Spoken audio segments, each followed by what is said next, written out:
Experimentation is a crucial part of growth marketing and a critical puzzle piece in your process for growth. One of the hallmarks of experimentation is that while it is always quite goal oriented, your most important objective is to learn something. At least that's my take on it. Here's an example. A customer was excited to hear some ad experiments weren't working. Why? Because this way they learned that the channel that they were testing wasn't working for their specific target audience. And in this lies the spirit of experimentation. The quintessence of experimentation is to test different things and learn what works best or what doesn't work at all or what works somewhat. I'm sure you get the idea.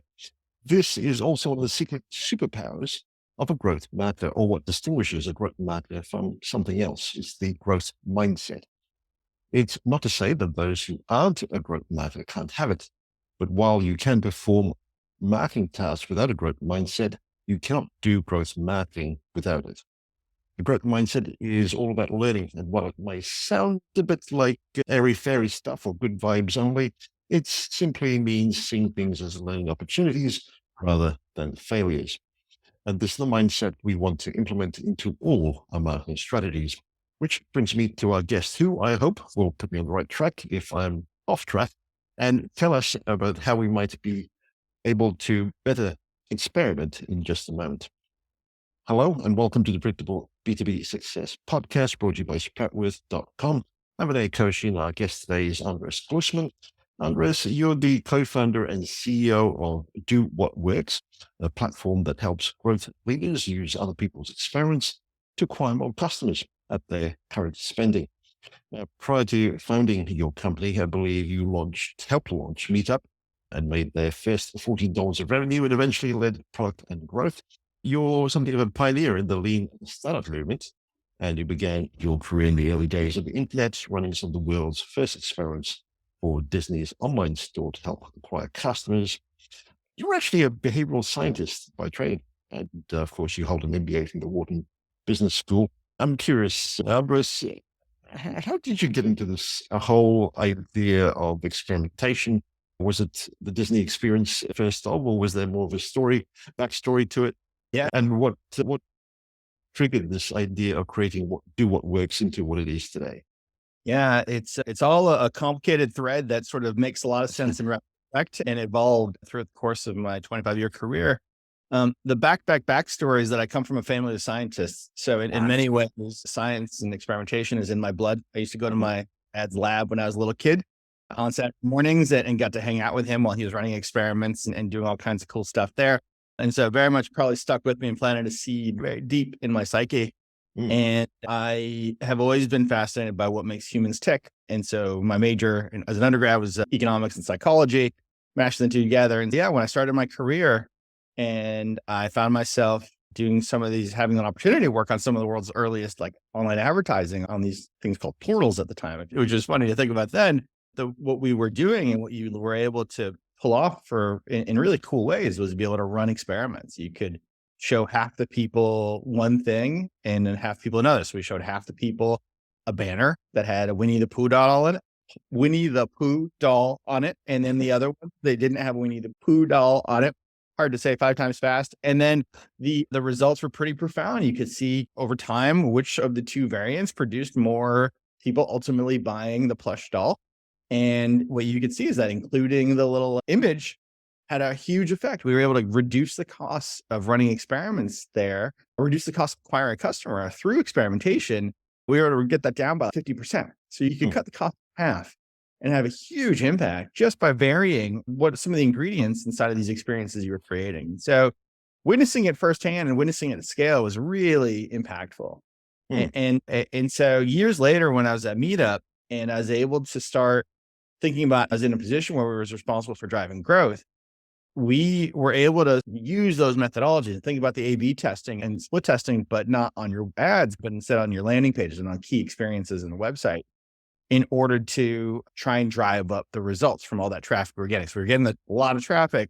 Question is, how do you get more people to convert to do some of the key actions you want? Become paying members, become people to attend events, et cetera, et cetera. So it was one of these experiences that just had a profound effect. And coming from great schools, I had the good fortune to go to great schools or prestigious. There's a great comfort that came from thinking about your failures not as a failure, right? When you're not getting the results you want, Mhm. think of them as a failure, but think of them as an opportunity to learn. And so I took a lot of comfort and really responded quite strongly to the idea of running experiments and thinking about things in terms of experiments and responding to these lean startup movement, which was really the big idea behind it, was to apply the scientific method to how do you do product management? How do you organize your initiatives, your changes in the form of an experiment to actually learn as you go? What's really funny, and I'll just go back to it in a minute here, because it's profound and it's very attractive to somebody like me. And in retrospect, though, what's funny is what I realized with the benefit of hindsight is that there's a great expression that says that experience is what you get when you don't get what you want. Mm. And I think in a lot of ways, learning is what you get when you don't get the results you want. You also get it when you do get the results you want, but it makes you feel more comfortable that you're not just spinning your wheels and wasting cycles. But nobody wants to fail. Nobody wants to learn. You'd rather not learn. You'd rather just be right than not learn. Yeah.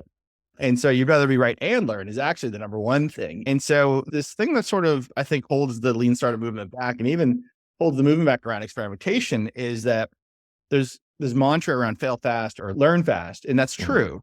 But the ultimate aim, and what we really should keep front and center, is that the ultimate aim is not to learn.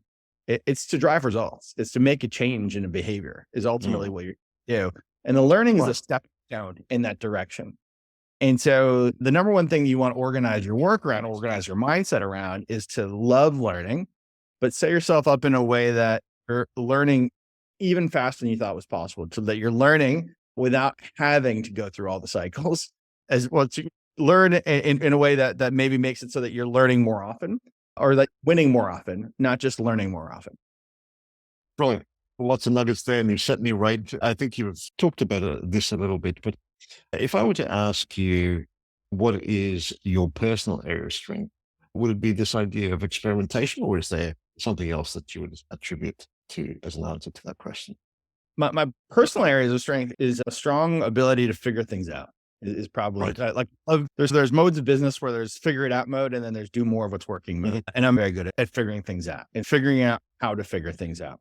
As it turns out, experimentation is one of the most vitally important tools you can use in that. And I'm very good at running experiments, very good at thinking about those experiments, which has ultimately creates a foundation where I feel like I'm in a position where I'm not just guessing, but I'm using data to be more informed. And so it makes me feel very confident that while I miss a lot, that I'm more likely to hit than a lot of other people. And what would you say in that area of strength is something that businesses don't know but should? The businesses don't know, but should. The It's an interesting question. I'm not sure. I'm like paraphrase it. Give it to me in a slightly different because I can answer in a few different ways. Give me a different, like a slightly different spin on that question. A lot of people would agree with what you just said, that figuring things out is important. Not everyone necessarily has that strength, but for businesses, it perhaps is particularly important. So what would you say that most businesses don't know, haven't quite figured out yet, but probably should in this, with this whole idea of learning to figure stuff out? Yeah. The number one thing is how often you see people learning by independently of everyone else. And that the number one thing that they could figure out is that there's a humongous opportunity to learn from others. Mhm. And you can do that in a lot of different ways. Obviously, I built the technology that makes that possible Mhm. to do it at scale. But the seeds for that technology, the goal was really driven by I used to get together in once a quarter with the other product leaders in the New York City area. And there in New York, there's these great products that were all springing up right around the same time. Meetup, Shutterstock, Etsy, Tumblr, all these other great companies. We used to get together with the product leaders at these different great companies and exchange notes on what were the experiments you ran? What are the things that didn't work? And so the ability to learn from others and to not recreate their losses or not recreate their failures is a fundamentally important idea that anyone can leverage, but I think most people don't. And there's a Mm. strong belief that you really have to operate almost in a silo and that I don't know why. Actually, I do know why. There's a lot of friction. It's very hard to get together and swap notes. It's very hard to make that happen. It's hard to have the trust.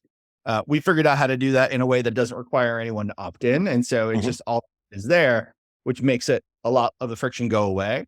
But the underlying idea, to your question, is really this idea that you are more able to learn from the experiences of others than you would imagine if you can apply a little bit of creativity to how you want to go getting that data. Brilliant. Now, when we were talking earlier, you said to me that there's this uh, somewhat widely held notion that experimentation is easy. We try and counter to what I would have thought of in that experimentation is hard. And I'm curious, why do people feel that experimentation is easy? Because I can't say I operate in the field that you do with A/B testing and all the rest of it. But to me, from what I've learned, there is quite a bit that goes into it. Certainly, there's the data side of it, quite apart from the psychology and all the rest of it as well. So I'm curious, why would you say that people hold this notion that experimentation is easy? Yeah. And it might be better to frame that in relative terms, which is that it's easier than it's ever been. And so relative to what I had to do 25 years ago to get this data on for the Disney store online, and some of the early experiments we had to run we ran at Meetup required an unbelievable amount of effort just to have the engineering lift to figure out how to instrument the A versus B versus C, and then actually be able to look at the data and analyze it and understand over time. 20 years later, fast forward, we're in a day and age now where there's so many great technologies that are available that make it easier to run experiments. So you can use Optimize, BWO, IntelliMize, Adobe. Like there's so many different platforms that exist now. Amplitude, there's at least 20 that are available to you that you can use that make it possible to that thing that used to require teams and teams of people to do every single month, and make it possible for a lot of people in the organization to be able to execute the experiments on their own or execute them much faster than ever. So it's a lot easier than it's been. The strategy part has not gotten easier. In fact, in some regards, it's just as hard, because the hard part of running the experiment is not launching it. That used to be the hard part. Now the hard part is launching it in a way that's going to drive the result you want, and designing it and thinking about what is invariant A, what is invariant B, and how do you not waste your time on the things that are less likely to produce results. So there's this interesting and curious fact that people don't really understand about experimentation, which is that even really big companies, we work with 6 of the top streaming brands. These companies have a lot of traffic, really big companies, huge B2B SaaS unicorns, et cetera, major banks. All these companies are constrained in the number of experiments they can run on any given year. And the constraint is more often than not the ability to launch something. What holds them back, what limits the number of experiments they can get out the door, is actually that once they launch it, they need to let it run for a period of time in order to have enough traffic to be able to get the significant results or get results that they can rely on. And what's curious, as I look at my entire platform, we've analyzed, 16,000 plus experiments at this point. The average experiment that is run by companies we're looking at across all these 40 different sectors takes about a month to get results. Some are faster, some longer, but on average is about a month. And so that means if you're only running one experiment at a time, if you're not able to run them in parallel, that on any given page, you get 12 shots a year, 12, which is not a lot. You'd think in an era where technology, where there's all these things that we're able to launch things faster than ever, you only get 12 shots. And then the surprising fact is that it's a surprisingly large number of experiments. Can you guess what percentage of experiments, according to Optimizely, that are run on their platform do not move the needle positively? Probably 70% or more. Exactly. 80%. I put you on the spot there, but good job. 80% of experiments do not move the needle. So 8 out of 10 months, or if you think about it, if you're running 12 experiments, you're lucky in a year to get 2 to 3 wins, which is playing for. And again, why is it that 80% are failing? Why is it that 80% only deliver learning instead of delivering results? Is because everyone is recreating everyone else's experiments, and everyone is learning in a vacuum on their own. If you look at the world of science, what has the world of science figured out? When they're running experiments, people then learn from other people's experiments. And so you're standing on the shoulders of giants. And the industry in and of itself, at least before we got involved, the industry in and of itself was basically structured in a way that everyone was going to only be able to learn as fast as their own experiments would take. So that's quite a problem in that not only are you hamstrung by the fact that you're not running enough experiments over the course of a year, but the fact that most of them fail. So the actual measurable ROI on your experiments is probably quite minuscule, especially for some of the bigger players. The good news, and it's a little bit like a VC model, which is the good news, reason why it's actually still a good idea to run experiments and to put yourself through that turmoil, right? Is because when you do win, the impact can be can be fundamentally profound.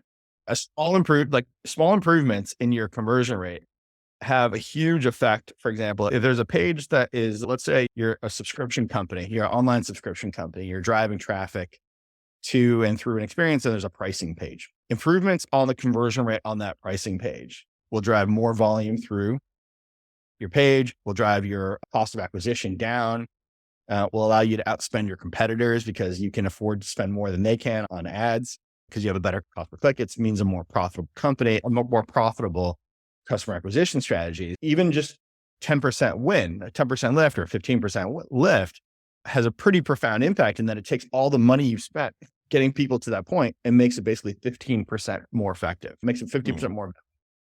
And so it's a little bit like a VC model. VCs are really happy venture capitalists are very happy when they can get one home run and a double and maybe a couple singles, and everything else is going to fit. And same thing holds true in the growth industry where you're playing for a handful of wins and your wins more than outweigh your losses. The trouble is that you have to be prepared to stomach the losses along the way. You have to have the right mindset going in, and you need to figure out a way to make it so that your organization doesn't lose faith in your ability to deliver results when those results might take a little bit longer to come in. VCs have set an expectation that takes 10 years. I don't think any growth team is going to have an expectation where it can take 10 years to deliver the results, but you have to set your organization up in a way that understands the game it's playing and then sets it up to win that game. Because if you don't, one's going to be miserable, and you're probably going to make some really bad decisions organizationally about how to think about your experimentation program.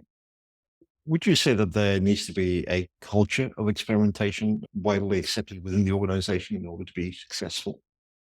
Yeah, there's a few things that have to happen. An organization will only embrace experimentation to the degree that the culture will allow it, right? And there's a lot of arguments that people would make to say experimentation is a waste of time. So you only get 12 shots a year. Why bother? You're going to fail 80% of the time. Why bother? 80% is a reflection not of the fact that you're running experiments. 80% is a reflection of your ideas. So of the people who are running experiments, even if you weren't running experiments, what it suggests is that 80% of the things you're going to do are still going to fail. Probably worse, but you're never going to learn. So you're just never going to get better. You're going to be perpetually at an 80% fail of all your ideas. With experimentation, you'll of course get better. The important thing that you're 100% right, which is to develop a culture of experimentation or get people to buy into the power and the benefit of the experimentation. And the way you do that is by generating early wins. It's a great thing that I've learned in my career is that momentum begets momentum, wins beget wins. And if you can set yourself up to stack up your wins as early in a process as possible, you're more likely to be able to get people to embrace experimentation. And the reason I know this is because this is exactly what happened with me. So when we were early days of experiments at Meetup, we ran a couple of experiments and we were super lucky that the things we tried won. Our first couple of experiments won. And they were in a place where they were in a monetization flow. And so every experiment that we delivered a win on, boom, revenue just went up immediately. Margin on those rates, our profitability went up immediately. Our fuel that we had to run the company went up. So all these great things happened because we had these early wins. But if we had failed in our first 3 attempts, it's very likely that I would be starting I would have discovered our experimentation. It probably would never have taken root. We would have said, yeah, that's not for us. Let's move on. And so the impact is profound, but you have to get those wins early if you want to build momentum to actually have the culture take root. Your suggestion would be for most organizations to, especially if they're starting out with this idea of experimentation, to begin at the bottom of the funnel where there is a greater chance of conversion or impact on revenue. What my advice would be to load the dice, not necessarily where in the funnel, but to load the dice in a way that they're making bets where they feel like they're going to have the best likelihood of getting a win early on, and set things up in ways they're going to get wins early on. This is true, by the way, for any behavioral modification. If you want me to go to the gym more often, make it so that I see a tiny little bit of a change in my muscle definition early on, or the scale shows that I dropped 2 pounds, then I'm going to be more likely to keep going if you can make that change happen very quickly. Very often, though, to drive an organizational change and to get things adopted, specifically in experimentation, you want to set things up in a way that your early experiments are very likely to win and are very likely to be on the high volume areas that are going to have a profound effect so that you can show that it can be done. And then when people see it working, they want some of that. That raises at least a bit of a quandary in my mind, in that the idea of a win really depends on the beholder. For example, a CEO might be very concerned about revenue, but your CMO might be open to the idea of getting more traffic to the site. So what I'm trying to get to is, do we need to have a conversation about defining wins early on in the process to determine whether we could go with top of the funnel, maybe get more traffic to the site as opposed to revenue conversions, etc. Because otherwise you've done these experiments and you've got people arguing whether to split it or not with it based on where they sit. Sure. Yeah. It's taken as a given that there's alignment with regards to what the North Star is and the North Star metric and what everyone's rowing towards. So it's fundamentally important that you're choosing a metric that isn't a vanity metric, that is one that is really highly important to the organization. The more closely you can make your experiment wins early on tied to the most important experiments, the better. And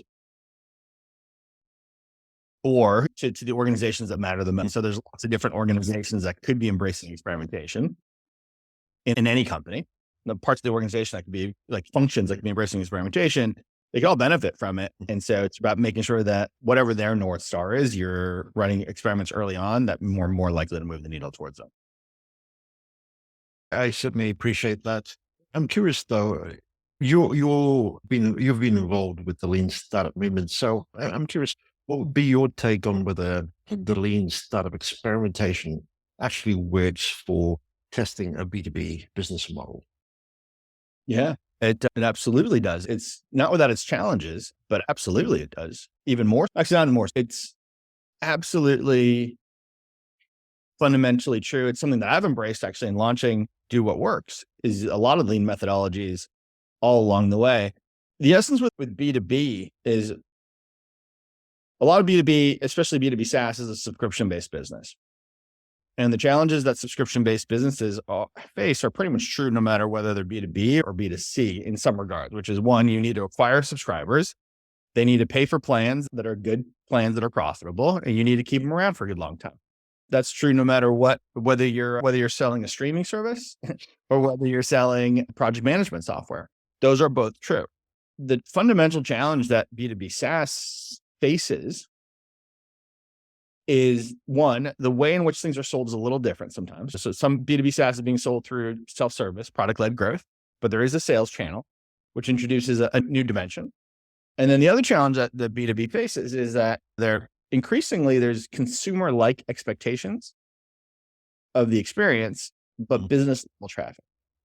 Now, we talked earlier that it takes a while for these major companies to have enough traffic to have statistically significant results on the experiments they're running. More often than not, there's even fewer people visiting a pricing page for a B2B SaaS company than there are for a streaming company, for example.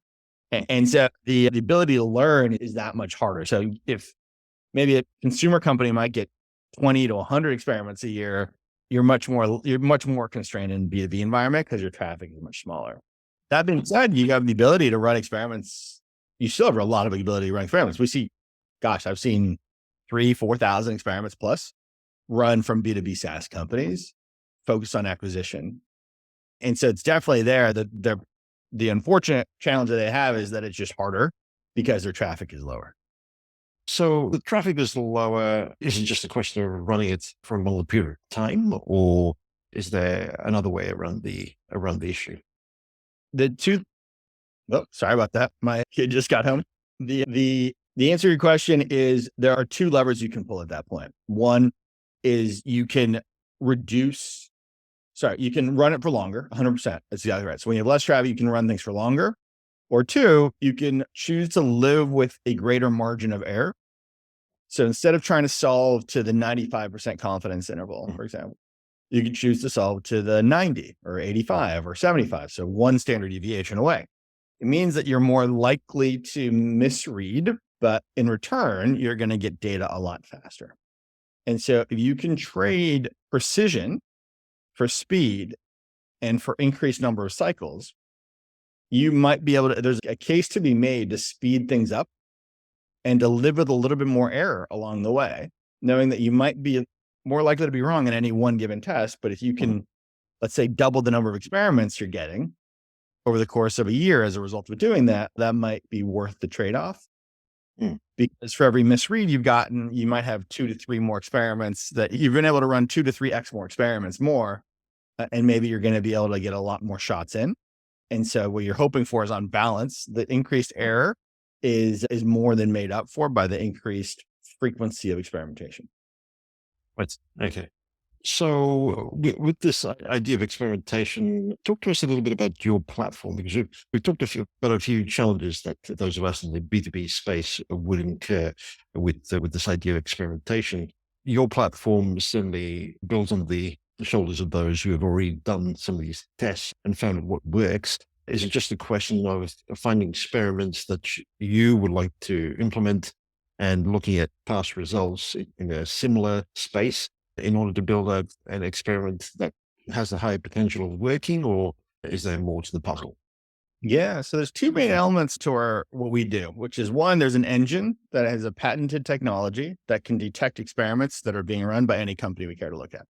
Right. Engine is looking day in, day out at just a humongous number of companies, 1,600 plus companies on a daily basis, looking at 1 million data points every single day, to be able to unearth the experiments that are happening now, to be able to divine the patterns and make calls as to what's winning and losing over time.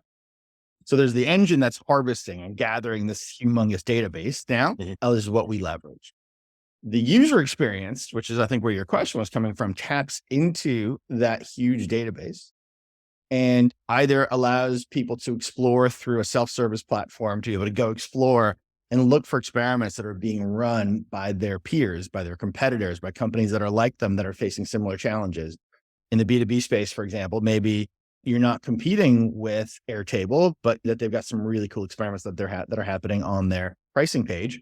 And you want to learn from the experiments that have happened there, because you face a similar challenge in terms of, how many plans do you show? How do you show the plans? How do you show a discount? How do you present it as a grid? Do you present it as cards? What goes in the cards? All of the different dimensions. How do you call out the annual plans? How do you do, when you have a lot of different offerings, do you have a toggle? Do you not? There's so many different questions you could pose and answer. And you could certainly run those experiments on your own if you had a long enough time frame and a big enough team. But what you can do with our platform is be able to look in and see, okay, these are all the experiments that have happened that are really similar to the thing I'm thinking about trying. And I can make a decision about whether it's a good idea or a bad idea to do based on those patterns, based on how often something is winning and losing, and how closely it resembles what I want to do, or closely resembles my challenges. Maybe you want to generate ideas. Maybe instead you want to cast a wide net and be able to see as much as you can. And then the third thing you might want to do is, just when it comes to executing, is how do you pull in, or how do you look at specific examples, like with your team, to be able to think about, how do I execute? Because execution really matters. The words you choose matters. The design matters. The layout matters. And so if you can have conversations with your design team while looking at these experiments, that's huge. So anyhow, there's a big platform that you can go into that's really fun. And nerds like me love to navigate and evaluate and see all the different experiments. You can get lost there for hours. Some people ask our team to do the lifting for them. So we have professional services that then provide recommendations that allow them to just get a recommendation based on their page that they want to optimize based on the patterns we see. And so we certainly are happy to help move them forward, because ultimately we aren't in the data business, we're in the win business. And so we're here to help people get more wins more quickly with less effort. So with all this information, is there perhaps a danger of running too many variations at the one time? And also, I guess, to extend that line of thinking, is there perhaps something to be said about not just continual improvement, but trying to experiment on something for far too long? Yeah. So those challenges that you're describing are fundamentally true to all companies, whether they use our platform or not, which is because there are more levers than you have time, because there's more things you want to try than you possibly have the time in a year. There is a desire to try and sometimes say, okay, I'm going to take this one test, and instead of running 2 variants, I'm going to run 8 variants. And I've seen people do this, by the way, on our platform. We see people running eight-way variants a lot, or not a lot, but from on occasion. Okay. What ends up happening is those challenges I just talked about, in terms of saying, like, how in terms of saying it takes a month to run it. But if you have 4 variants, it's going to take even longer to get the results. And if you have 8 variants, it's going to take even longer. And so the problem with running too many variants at once from an experiment design methodology is that at the outset, you're just making all of these uninformed guesses and you're running them all at the same time. And it's now going to take 2, 3, 4 times as long to get the results. And so you're going to learn eventually. It's going to take you a long time. I would argue that you're much better off breaking that up into smaller chunks and running an experiment first about kind of one fundamental idea of it, seeing which of those 2 variants wins, and then iterating your way from there towards those other offerings, but doing it in a way that allows you to very quickly shut off the things that are less likely to work. It really speaks to what we're all about, which is to say, because there's so many options that you could test, I want to put people in a position where they aren't testing 8 things at once, where they don't feel the need to test 8 things at once, where they can look at the 7 of those variants are shut down. Or let's say 6 of those variants are shut down because they're saying, okay, we've looked at enough experiments that are similar enough that give us confidence. That's not what we're going to do first. And instead, we're going to do this and this because those are the areas that look like they're more promising. And then they're going to get learning from that. And then they're going to iterate their way from there towards other things. And so the too many variants is a really important fundamental question. And then what was the other question you asked? It was such a great question. It was, can we experiment for far too long on the one theme?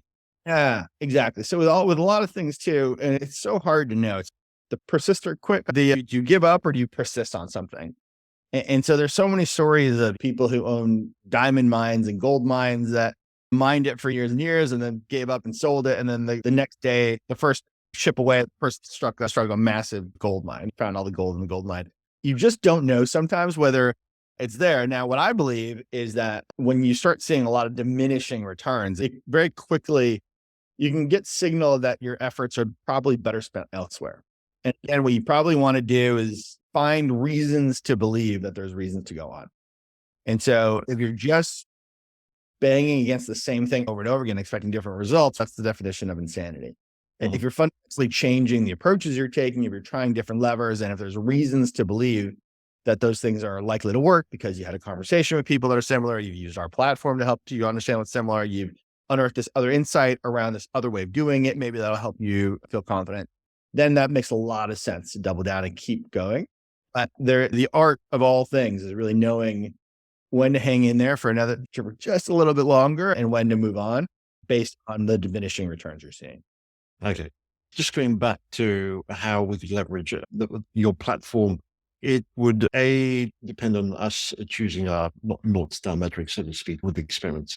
But with the perhaps somewhat traditional approach of using the ICE framework, that idea of coming up with ideas, looking at confidence of implementing it and the ease of implementation, that's where your platform really comes to help out in that it's really helping us surface ideas that have a greater potential working and helping with the implementation of it. So it solves the last 2 pieces in the matrix, which is incredibly profitable and a great tool to have in any marketing kit bag, I would think. Having said that, just going back to this idea of lean startup experimentation, where I think the goal would be to answer, is there a real problem that your potential customer has? And can we solve it in a way that delivers a value to them while at the same time being profitable? But I guess that's more of a customer perspective. Should that be looked at in line with our North Star metrics in order to ensure that there is a good alignment for both sides of the equation as opposed to just being self-centered and worrying about things like revenue? Yeah. Yeah. With the end of the day, all businesses have to deliver great value, be able to get people and acquire them, and then continue to deliver value in a way that is less expensive than it costs you than the people are paying you for at the end of the day.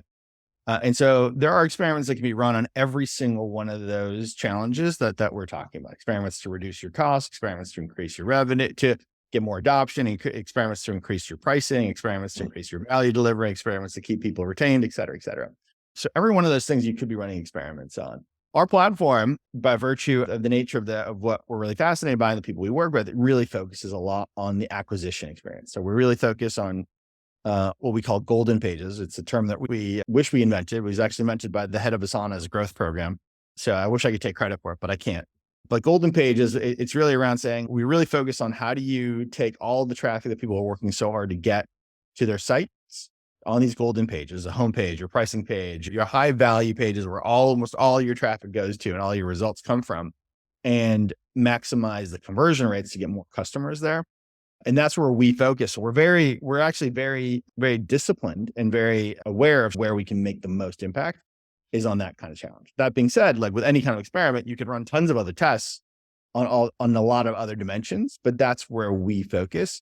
And I do believe that you should be running experiments on acquisition. Of course, it's a place where you probably have the most traffic to run it, but you should definitely be running acquisition. You should be running experiments as well on those other areas around how do you reduce costs? How do you contain costs? How do you how do you retain customers longer and deliver value faster? Mhm. Brilliant. I'm sure we've covered a fair bit of ground, Andres, but I'm curious with this whole idea of experimentation, would you say there's perhaps a couple of areas that don't get much airtime? If so, what would they be? The biggest things that don't get enough airtime, one is just proper expectation setting. And so Right. knowing the playing field that we talked about, 80% of experiments don't move the needle. And if they don't, how do you set up your team in a way to be able to embrace that and still go after it and still get great results at the end of the year? But knowing that's the game you're playing so that you don't freak out and overreact to any one thing beforehand, that you also set yourself up in a way to tip the odds in your favor. So that's number Mhm. one. Number two is that it does take longer to get results than people understand, which is important to know. And the third thing is probably that people can overuse experiments. And so there's a time where, in the same way that you'll hear me argue that experimentation is amazing and has a profound impact on your business and you should do it, you will also hear me argue that there are times when you can overdo it. And where you're overdoing it is when you're running experiments because you want to know, because you want to be right, more than running experiments because you want to figure out the most high impact lever and get results as quickly as you can on it. And so invariably what ends up happening is that when people start getting addicted to experiments and start winning a lot and saying, oh, look at this, I can show all these results that I have and I can put these results against my resume, I can put them against my track record in the company or even outside the company, they get addicted to it. And so they want to basically have everything they do be measured in a way that shows all the wins that they had, right? And can show the impact. And so invariably what happens is that sort of the desire to run experiments becomes overdone. And running experiments replaces judgment.